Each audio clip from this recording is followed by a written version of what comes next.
Mga pangarap, mga liwanag at dilim, sa kapanahunan ng kadiliman, marahil ay maraming nagdurusa, maraming nagtatahimik, ngunit napapahamak. Oo, naninirahang, takot at naghihinagpis. Hihintayin ko ang mga araw na ito, lahat ay lilipas, malayo sa kabiguan at pang-aapi. Kaya kayong mga kalaban ko, mga dayuhan, huwag niyo akong salingin. Nuling itang ire.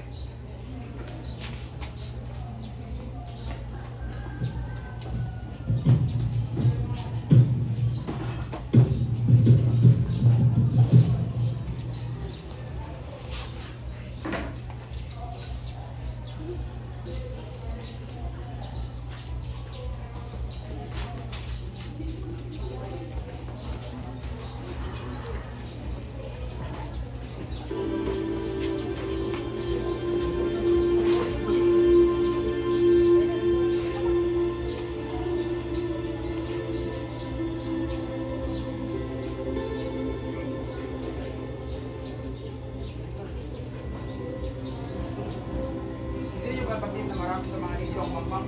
Pati naman, so hindi mo babatid na nasa bahay dahil mga inyo? Maaari masaktan mo sa Tiago. Matagal na pinagpalagan ni Tiago na hindi siya inyo. Inuulit ko, wala na makakatalas mga inyo. Biglang natigil ang usapan nang dumating si Kapitan Tiago kasama si Crisostomo Ibarra. Mga kaibigan, pinagdadala kong ipagkalala sa inyo. Ang dahilan ng pagsisalong ito, ang anak ng nasira kong kaibigan, Don Crisostomo Ibarra. Narating lamang siya mula sa Europa. Buenas noches, amigos, sa mga kuras sa aking bayan at sa mga alik na kaibigan ng aking ama, Padre Damaso. Patawarin niyo po ako sa aking pagkakamali. Hindi ka nagkakamali. Ako nga si Padre Damaso. Pero kahit kailan na hindi ko naging matalit na kaibigan ng ama. Kayo na nga bang anak ko yung maos ng Padre Ibarra? Sa inyong lingkod. Maligayang pagdating. Naway magpapalat kayo kaysa sa inyong ama. Maraming salamat po. Handa na ang Ang mahalagang tauhan ay patungo na sa pagkainan. Hindi sinasadyang naapakan ni Teniente Guevara ang laylayan ng bestida ni Doña Victorina. Wala ka bang mga mata? Iho, di puta ka! Opo, senyora. Mga mata mo mas malinaw pa kaysa sa inyo. Ngunit ako yung nakabasin sa kulot ito. Hapagkainan. Senyor Ibarra, sumabis ko kung taon yung pamamalaan mo sa ibang bansa. Ano bang mahalagang bagay na inyong nakita ro? Nang natutunan ko ang kasaysayan, nalaman ko ng kalayaan, pagkalipin ng isang bansa na nagdidikta ng kasaganahan at pag-iikaw dito. Nagawa mong luste na yung yaman para lamang dyan. Wala ka na bang nakita mas malaga? Isang ang bulag. Kahit ang isang bata ay alam yan. Nagpapasalamat ako at palagay ang loob ng dating kuras sa akin. Naway pagpaumanin niyo ako. Kagaling ko lamang sa mahabang biyahe at may asikasoin pa po bukas para sa Espanya at Pilipinas. Huwag ka munang malis, darating pa si Maria Clara. Ibisitahin ko siya bukas. Sa ngayon ay may importante akong dapat gawin. Nakaalis na nga si Ibarra. Nakita na ninyo? Ganyan ang mga nangyari sa mga kabataan na pinapadala sa Europa. Kaya naharapan ang kailangan ipagbago ng pagpapatalan ng mga kabataan sa Europa.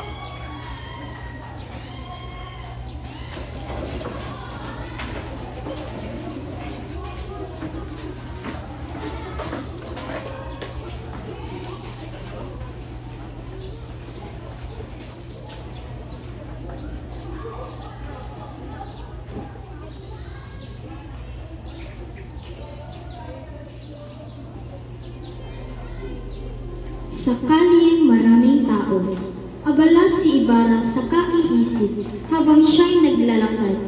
Bigla siyang napahinto ng may kamay na pumatong sa kanyang balikat. Senyor Ibarra, Sinente, manulit mo ako. mag-ingat kayo, senyor. Mag-aral sana sa inyong nagyari sa inyo. Hindi naman nalalaman ka tungkol sa pagkamatay ng aking ama. Wala ka bang kayong nalaman sa pagkakaalam po na matay at yung ama sa loob ng sinasuhan? Aking ama? Namatay? Hindi ba't kayo nagkakamali lang? Hindi ako maaaring magkamali. Ang iyong ama at matay sa pinagod. Yung Padre Ibarra ng Pilehe at Sinustero, di ba nila mo? Maaari niyo bang sabihin sa akin ang buong pangyayari? Mayroon isang asilang masamang bayan na naging kolektor. Nang siya nang umalit ka, minsan siya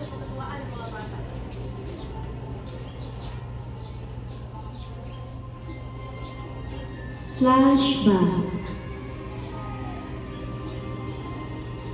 Naglalakad ang kolektor, dala-dala ang isang lapis at papel. Pinagtatawanan siya ng mga bata.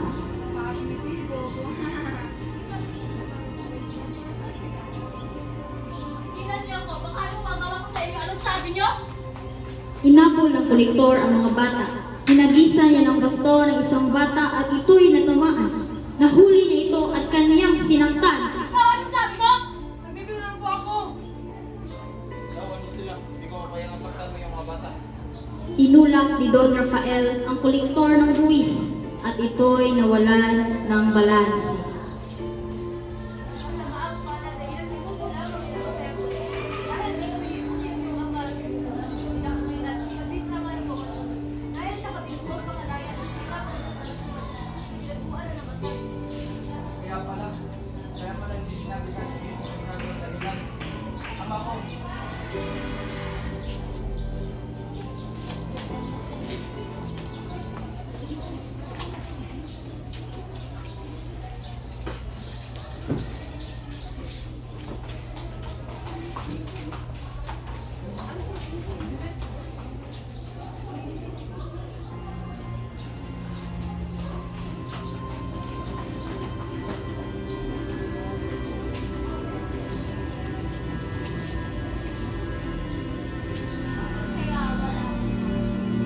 Sinilip ni Maria Clara ang bintana upang makita kung sino ang dumating.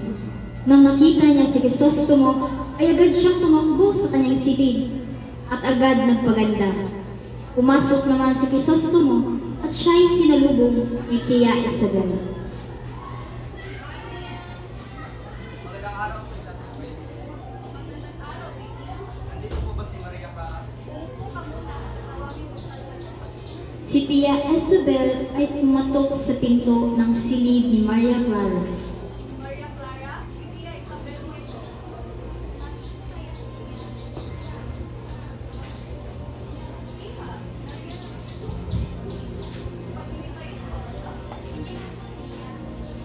At agad na lumabas si Maria Clara.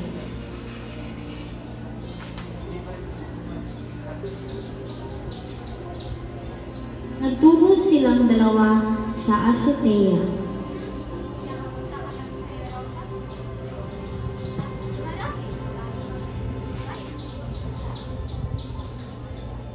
Ay po, alam mo ba isang pumapalat dito lang? Pumapalat dahil pinagpasya ng ating mga magulang. Ikasal ako sa pinakamagandang babae na ngayon nasa harapan. Sabi sa mga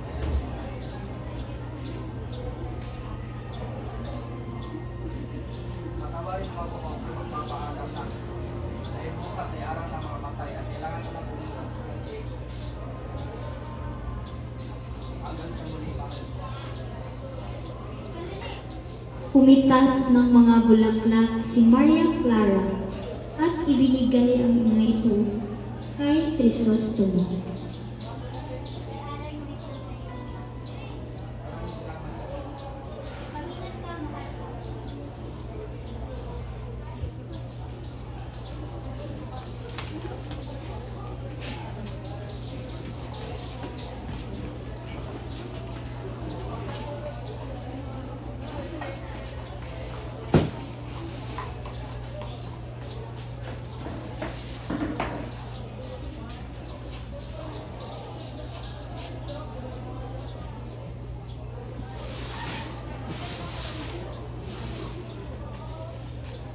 May dalawang lalaking naghuhukay sa sementeryo. Sinunod mo ba ako? Humingi na sa kakatanong dyan, magbukay ka na lang. Ayoko na magbukay. Dumating na sina Crisostomo at ang kanyang alalay. Nasaan ba? Doon ba?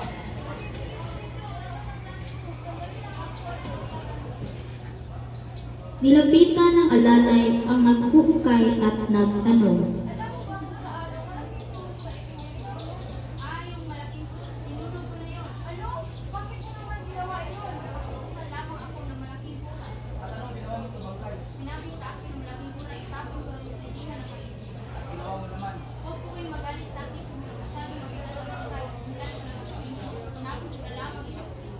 ako, isa kabaliwan ang inyong ginawa. Lumakad si Crisostomo at nang nakita niya si Padre Salvi, sinunggaban niya ito. Anong ginawa mo sa aking ama? Nagkakamali ka, wala akong ginagawa sa'yo. Anong wala? Hindi ako sa iyo na hindi ako, pati si Padre Damaso. Binitawan siya ni Crisostomo at ito ay tuluyan ng lumayo.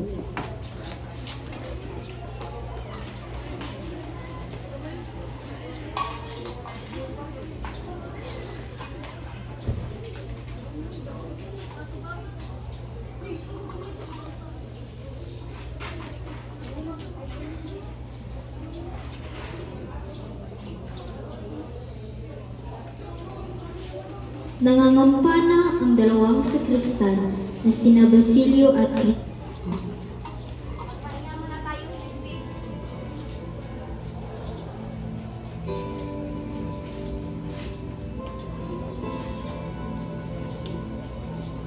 Pagkano bang ano yung patuloy?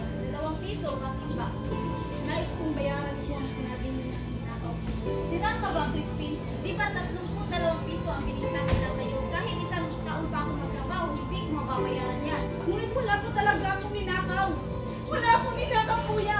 Kapag nalaman ito ng inay, natatakot ako.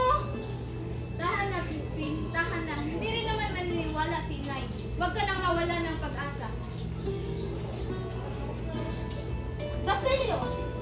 May multa kang 2 milyon dahil sa hindi tamang pagpapatunog ng kampana.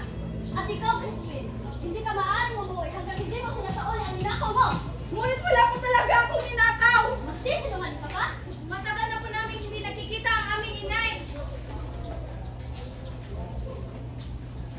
Kuya! Tulungan mo ako! Papatayin niya ako! Crispin!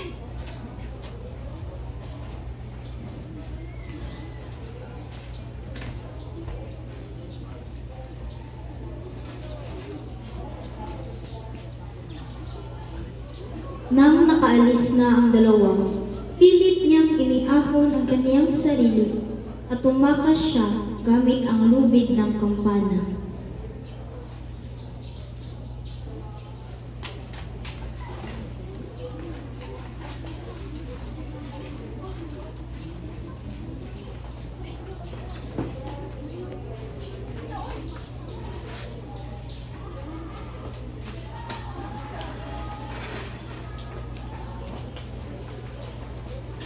Abala si Sisa sa paghahanda ng pagkain para sa niyang mga anak.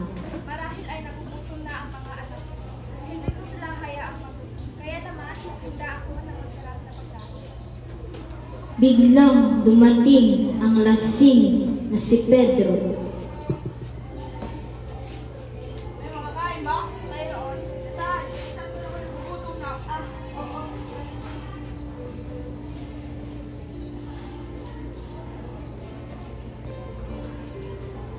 Wala na natira. Bakit? May pangalawa ka? Paano itong pangalan mo? Teka lang, nasaan ba yung mga batang yun? Nasa momento pa, pero uuwi rin sila agad. Sandali lang, hindi mo ba sila hihintayin? Tutusan mo ba ako? Gusto mo umalis o kailan mo gusto? At umalis na nga si Pedro. Sa inyo nga lang mga kulit. Ilang minuto lamang ay dumating si Basilio. Inay! Inay! Gising po ba kayo, Inay? Bakit, Basilio? Ano nangyari sa'yo? Bakit ka umiiyak pa dito sa kantan? Tumakas po ako sa kumbento, Inay. At takot po ako. At si Crispin po! Bakit? Ano nangyari kay Crispin? Nasaan siya? Inay! Ano? Ano? Naku, sana mabait po si Crispin. Ang dahil lang ba sa mahirap tayo ay kailangan nating mag-usap? Inay! Bakit ako ka? Halika. Ito ang kanin at tawilis. Kumain ka na, anak ko. Ngunit hindi po ako kumakain ng tawilis, Inay. Alam ko, dumating ang iyong amang kanina. Ngunit, inubos na agad. Dumating si Itay? Oo. Umalis din po siya agad, hindi po ba? Basilio! Patawad, Inay. Isinara ni Sisa ang pinto at siya'y napabuntong hininga. Diyos ko, ano bang gagawin ko?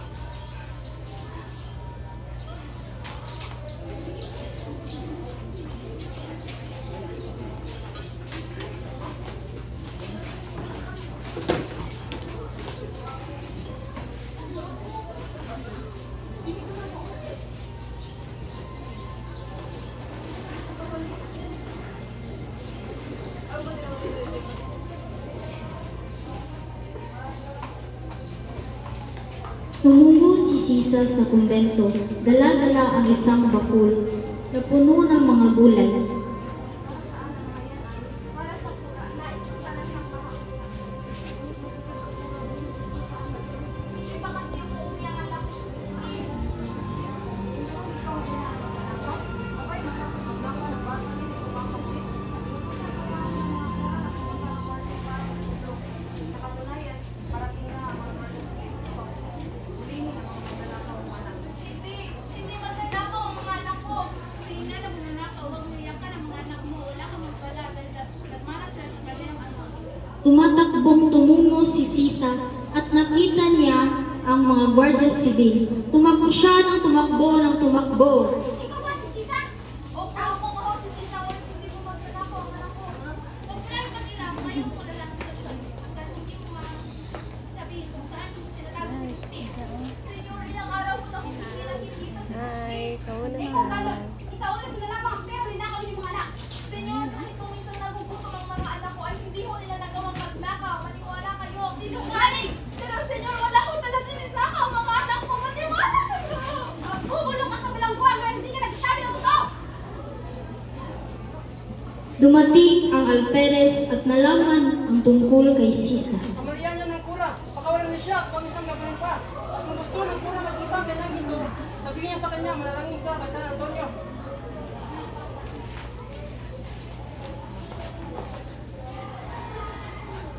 Tumakbo si Sisa patungo sa kanilang bahay.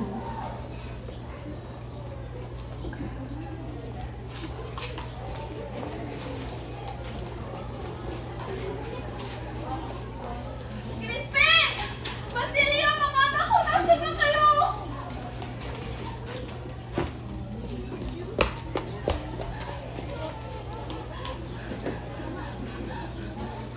Ano to?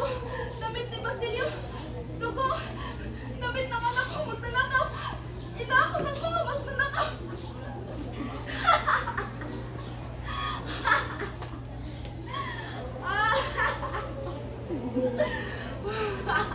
At tuluyan nang nabaliw si Sisa.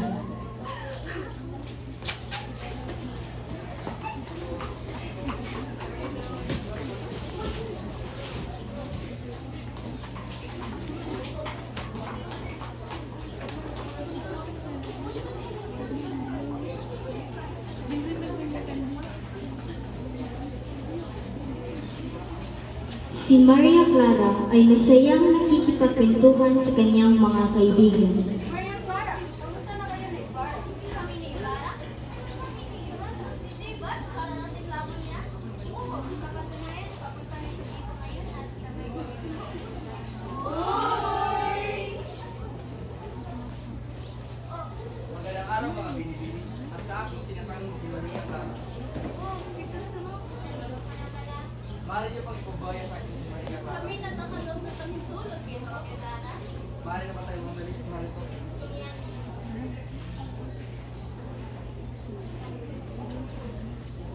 Sa Maria Clara, saan po ninyo gusto pumunta? Guys, gusto sanang punta sa palaisdaan ng aking ama. Malayo pa ba? Naku, hindi po. Sandali na lamang at malayo na, malapit na tayo doon. Ano yun? Marahil kahoy lamang po. Ah, kahoy lang pala. Kahoy pa rin ba ito? Sandali at titignan ko po. Isa buhaya! Ay, buhaya! Kaya pala namamatay mga isa sa inyong bato. Dapat namamatay mo buhaya na yan! Isasto mo! Nanganganib ang buhay niya! Huwag kang mag-alala mahal. Ililigtas mo siya. Ibarra!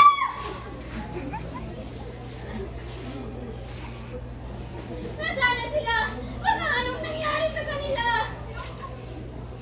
Ligtas sila! Ligtas sila! Ligtas sila! Maraming salamat sa pagligtas ng buhay mo, Senyor Ibarra. Isa sa kang tunay na bayani, Ibarra! Mabuhay ka! Mabuhay ka!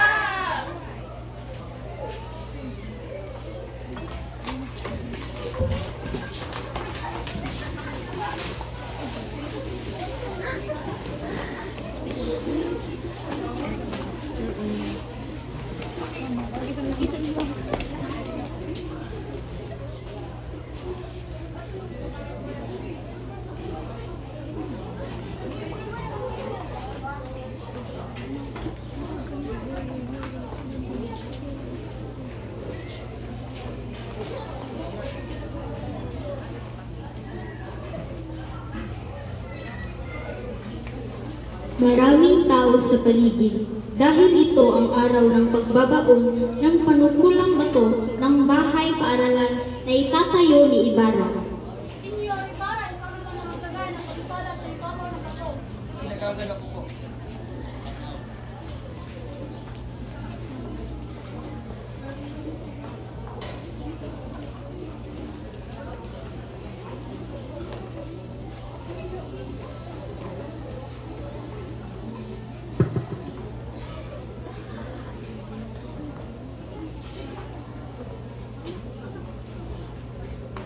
Isang galaw mo lang, tsak patay ka. Tinulak ni Elias ang bintor, kaya ito ang natamaan ng malaking bato at ito ay namatay. Nagulat ang lahat sa kanilang nakita. Iyas? Mag-ingat ka, Senyor. Hindi lang ito ang mangyayari sa inyo. Saka ko na isasabi sa inyong lahat. Sandali! Ano nangyari sa tao yan? Buntik ka ng patayin ng taong iyan. Ngunit siya rin naman ang nabiktima sa masama niyang balak. Kung gano'n, ako na lang magpapalibing sa kanya. Oo ba? Pero siya ang nasawi.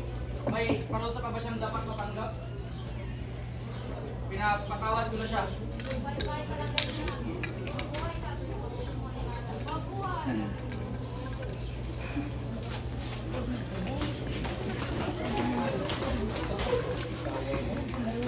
Nauwa mo na si Daga na muna nanay.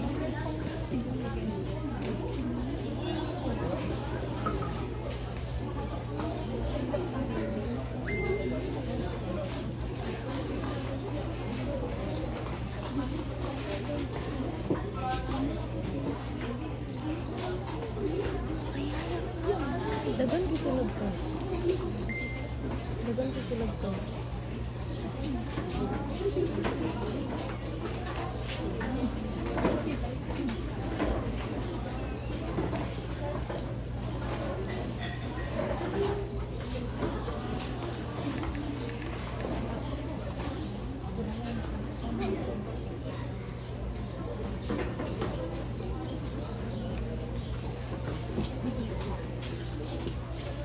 Sa isang malaking hapag, nananghali sina Crisostomo, Maria Clara at iba pang mga panauhin. Biglang dumating si Padre Damaso at binati siya ng lahat maliban kay Ibarra.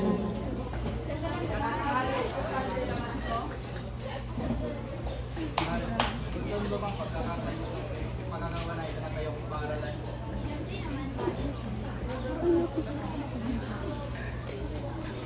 Sa kabilang bahagi ng mapagkainan, nagdadabo ang galit na kura. Hindi man lamang niya ako binari sa pagdating. Talagang tumaas na kaya tingin sa kanyang sarili. Nakapunta naman siya sa ropa, akala ko kung sino ang masta.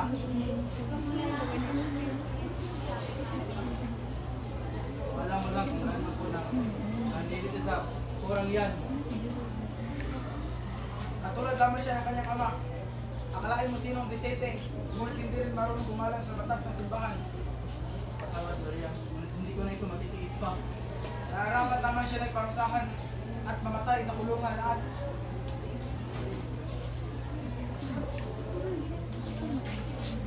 Hindi na natuloy ni Padre Damaso ang kanyang sasabihin dahil sinunggaban siya ni Ibarra na hawak-hawak ang isang patalim. Kailangan kita yung tutuloy mo ako. Ngunit huwag mong babastusin ang utang na aking ama. Hindi ka Ibarra. Alagad ng Diyos ang pinakalaban mo. Alagad ng Diyos? Paano mo nasabing siya ang alagad ng Diyos? Ang taong ito ang nagdala sa aking ama sa kabigon na naging dahilan ng kanyang pagkamatay at nagawa pa niyang bastusin ang alaala ng ama ko. Ganyan ba ang gawa niya isang alagad ng Diyos? Isusto mo! Pakiusap! Alang-alang mo na sa akin, huwag mong saktan si Padre Damaso! Binitawan ni Ibarra ang takot na si Padre Damaso. Kung hindi lang kita mahal, baka may nakita ka ng dugo na dumadaloy sa ugat ng taong ito. Lumisan si Ibarra at iniwan ang umiiyak na si Maria Clara.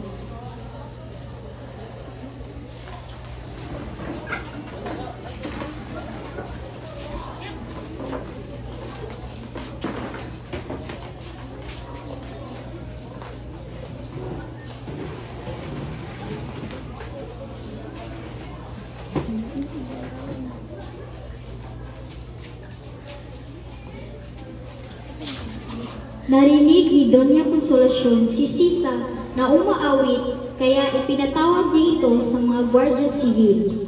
Mga Gwardiya Sibil, bakit po Senyora? Sino yung kumakato? Siya po ang baliw. Dali niyo nga siya rito.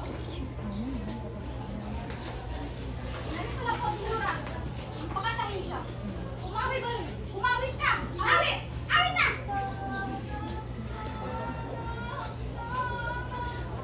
Magaling. Mga Gwardiya Sibil, pwede na kayo umalis. Opo, Senyora. Hoy, baliw! Sumayaw ka! Gayahin mo ako! Isa, dalawa, tatlo. Sumasayaw ang matandang baliw! Hoy! Hindi ako ang baliw! Ikaw ang baliw! Ako? Ako ang baliw? Oo, ikaw nga! Ako ang baliw? At inuutusan kita ang sumayaw. Ayoko! Ayoko sumayaw! Baliw lang ang sumasayaw! Sabi na ikaw ang baliw! Baliw ka talaga! Baliw! Baliw! Baliw! Biglang dumating ang alperes at inawat ang Donya. Tumigil ka nga. Hindi ka ba naawa sa kanya? Bitawan mo nga ako! Gusto kong tuturuan ang leksyon ng baliw na yan! Hindi ka ba naawa sa kanya? Masira ka ng Tagalog. Tugo! Masenyo! Siste! Mga anak ko! Tugo!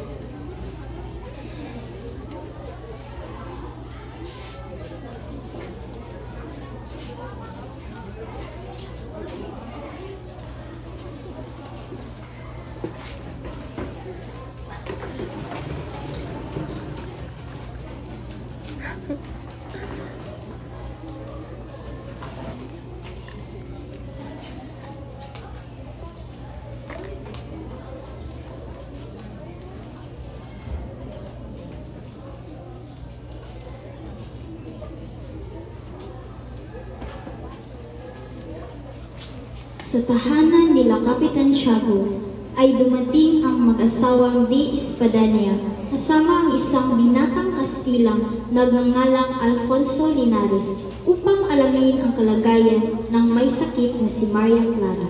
Oh, Doña Victorina, kayo pala. Tuloy kayo. Magandang araw, Kapitan Tiago at Isabel. Magandang araw. Mukhang may kasama yata kayo. Oo. Magandang araw, Kapitan Tiago. Ako nga po pala si Alfonso Linares. Ilang araw rin sa'yo, Pino. Wala pa rin pagbabago. Nagtungo sila sa silid ni Maria Clara. Ihaw, kumusta ang iyong pakiramdam? Sumasakit pa rin po ako. Doña Victorina, siya po ba si Maria Clara? Oo, Alfonso. Tunay ngang napakaganda niya. Biglang dumating ang matabang kura na si Padre Damaso. Nasaan na siya? Papahinga po siya sa kanyang silid. Nagtatakbong tumungo si Padre Damaso. Maria Clara, Pati Damaso, salamat po sa pagbisita niyo. Labis ako nag-aalala sa'yo. Magpagalit ka agad, Ina. O sige, Ina, magpahinga ka muna. Ako, Padre. Lumabas si Padre Damaso sa silid ni Maria Clara at pumunta sa sala. Padre Damaso, Victorina, sino ang iyong kasama? ang totoo niyan ay kanina ko pa sana siyang gusto ipakilala sa inyo. Siya po si Alfonso Linares, ang inaanak ng inyong bayaw. Inaanak na ng bayaw? Ikaw na nga ba ang inaanak ni Carlitos? Oo, ako nga po, Padre. Labis ako nagsigihan at nakita kita. Ako rin po, Padre, matagal ko na rin po kayong gusto makilala. Nandito po siya upang maghanap ng magpapangasawa, Padre. Mapapangasawa. Madali lamang yan. Maghintay ka lamang, iyo.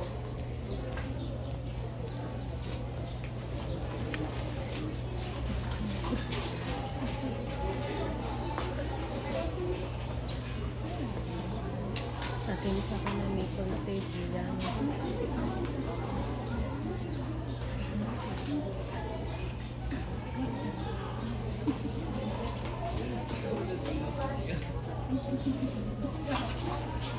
Naglalakad ng magkahawak kamay ang mag-asawang De Espadanya kasama si Linares hanggang sa napadaan sila sa tahanan ni Doña Consolacion. Ay! Ayan, ako pangit naman ang dumadaan. Hoy, labandira! ka pinaparinggan mo, Pedro. Mierda.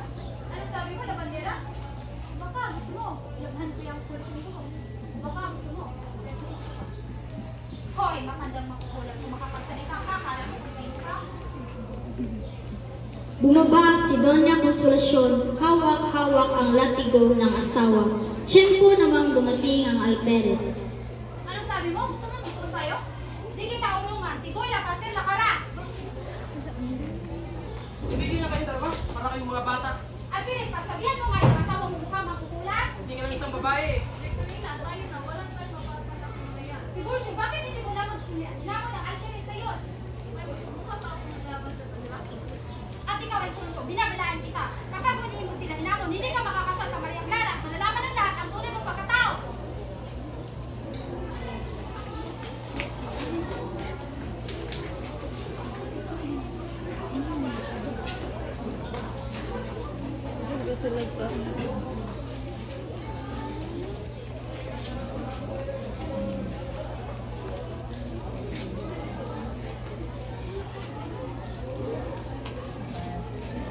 Nagtungo si Elias sa tahanan ni Crisostomo Ibarra.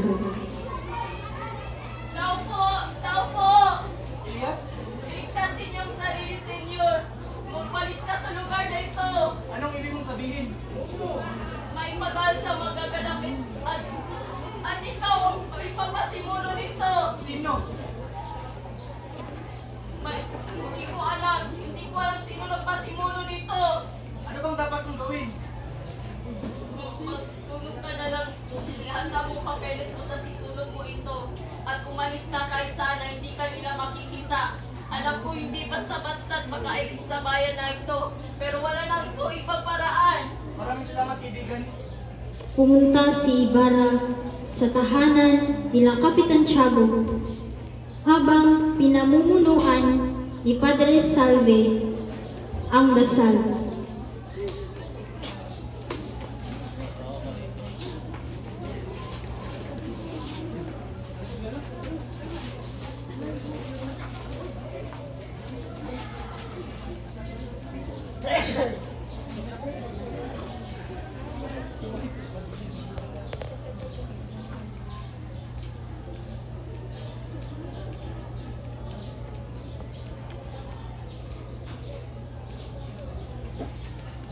Ang Diyos ay sumasa inyo. Bigla silang nakarinig ng sunod-sunod na putok.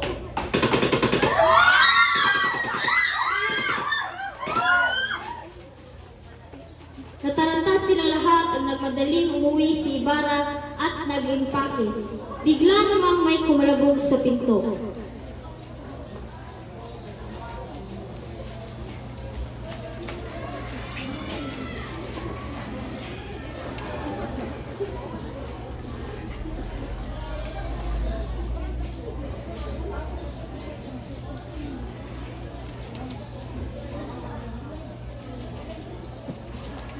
Biglang may kumalabog sa pinto.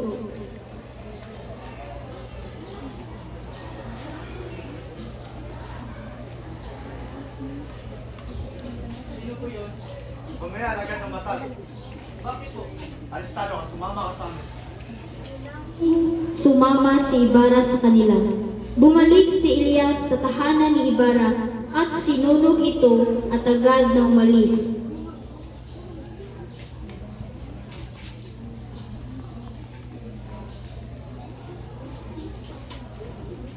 Nang dumating na ang Guardia Civil, sunog na ang buong bahay.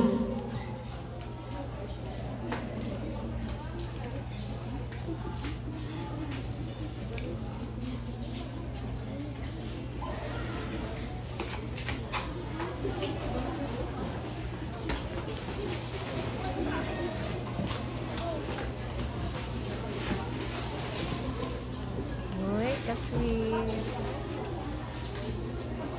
Nag-iyan sila.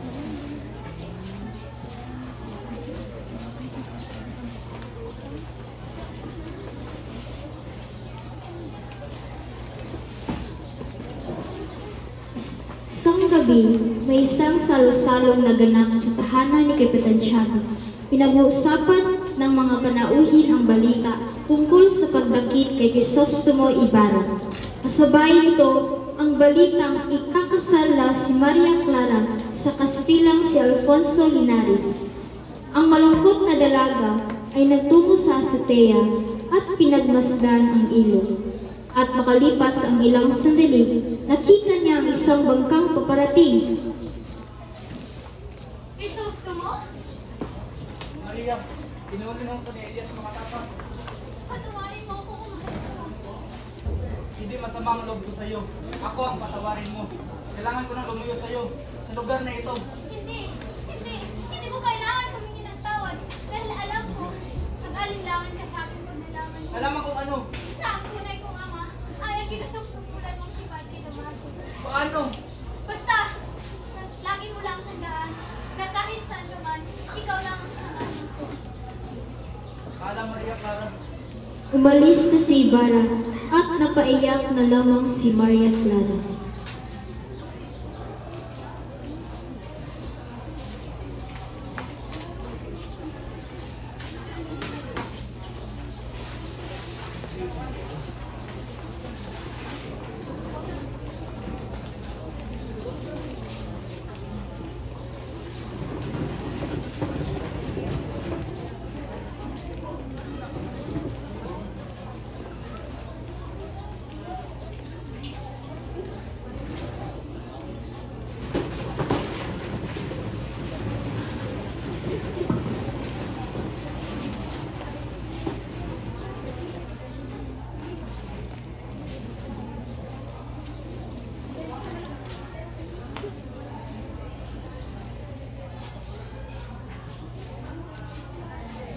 Elias, sa'yo ito patungo. Sa kaibigan mo sa Mandaluyong, Senyor, Pagkatapos, doon ka na tumahimik sa matahimik na bansa, Senyor. ako lang, ba't hindi ka sasama? Magturingan tayong para magkapatid. Para saan pa? Para mabayaran ko ang utang ng aking mga ninuno sa iyong pamilya at lalo na sa tulong mo. May paparating! Magtago tayo sa mata mo!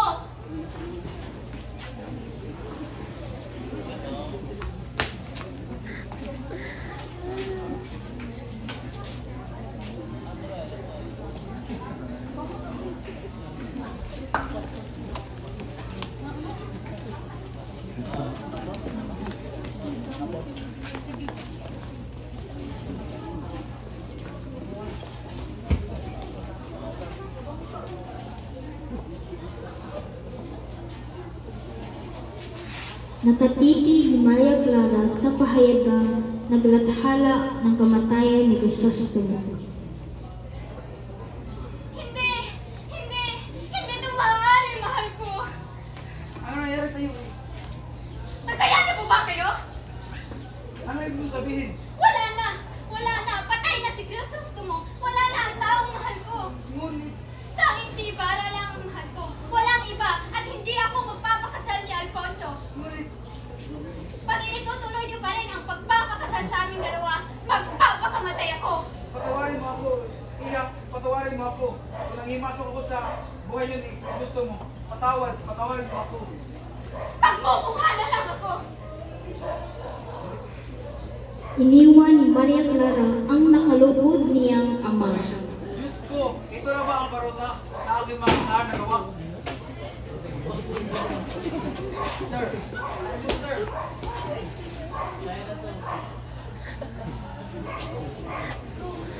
Nagkitang muli sina Basilio at Sisa. Sino ka? Nice. Si Basilio po ang anak ko. Anak? Hindi kita anak. Hindi kita kilala. Inay, huwag po kayong matakot sa akin. Basilio? Ako nga po. Anak ko. Inay! Inay! Gumising po kayo, Inay! Bakit niyo po ako iniwan, Inay? Sino po kayo? Anong gusto niyong gawin sa nanay niyo? Nais ko po siyang paligpig sa sementeryo, ngunit wala po akong pera. Maghanda ka na lang ng panggatong. at malapit na ang kamatayan ko.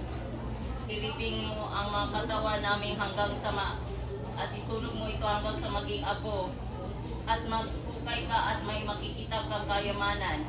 Yan ang gamitin mo sa iyong kailangan. Naintindihan mo ba? Mamamatay ako. Hindi ba sisilayan at sikat ng araw ng aking bayan?